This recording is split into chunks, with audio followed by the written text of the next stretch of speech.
ಅಣ್ಣ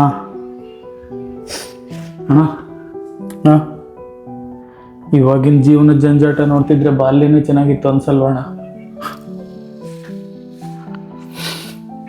ನಿಜ, ಬಾಲ್ಯನೇ ಚೆನ್ನಾಗಿತ್ತಲ್ವ? ಎಲ್ರಂಗೆ ನೀನು ಸ್ಕೂಲ್ಗೆ ಹೋಗ್ತಿದ್ದೆ, ರ್ಯಾಂಕ್ ಕೂಡ ಬರ್ತಿದ್ದೆ. ನಿಂಗೆ ನೆನಪಿದೆಯಾ ಎಲ್ಲ ಬಾಲ್ಯದ ದಿನಗಳು? ಒಂದ್ಸಲ ಏನಾಗಿತ್ತು ಗೊತ್ತಾ? ನೀನು ಸ್ಕೂಲಲ್ಲಿದ್ದಾಗ ಏನೋ ತಪ್ಪು ಮಾಡಿದೆ ಅಂತ ನಿನ್ನ ಟೀಚರ್ ನಿಂಗೆ ಹೊಡಿತಿದ್ರು. ಆಮೇಲೆ ನಿನ್ನ ಹತ್ರ ಬಗ್ಗು ನಿಲ್ಲು ಅಂತ ಹೇಳ್ತಾರೆ, ನೀನು ನಿಲ್ಲಕ್ಕೆ ರೆಡಿ ಇಲ್ಲ. ಮತ್ತೆ ಅವ್ರಿಗೆ ಸಿಟ್ಟು ಬರುತ್ತೆ, ಹೊಡಿತಾರೆ ಎಷ್ಟು ಹೊಡೆದೋ ನೀನು ನಿಲ್ಲಲ್ಲ, ಕ್ಲಾಸಿಂದ ಎದ್ದು ಓಡೋಗ್ತೀಯ. ಯಾಕೆ ಅಂತ ನೋಡಿದ್ರೆ ನಿನ್ನ ಚಡ್ಡಿಯಲ್ಲಿ 2 ತೂತಾಗಿತ್ತು, ಅದಕ್ಕೆ ನೀನು ಬಗ್ಗು ನಿಲ್ತಾ ಇರಲಿಲ್ಲ. ನಿನ್ನ ಹತ್ರ ಹಾಕೊಳ್ಳೋಕೆ ಚಡ್ಡಿನೇ ಇರಲಿಲ್ಲ ಅವಾಗ. ಬರೆಯೋಕೆ ಸರಿಯಾಗಿ ಪೆನ್ ಇರ್ತಾ ಇರಲಿಲ್ಲ ನಿನ್ನ ಹತ್ರ.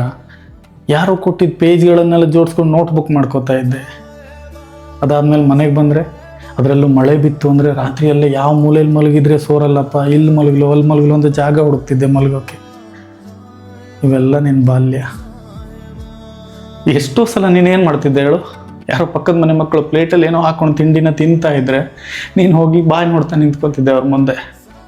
ಅವ್ರು ನಿನ್ಗೊಂದಿಷ್ಟು ಕೈಯಲ್ಲಿ ಇಡೋರು, ಅದನ್ನು ನೀನು ಒಂದೇ ಸಲ ತಿಂತಾ ಇರಲಿಲ್ಲ.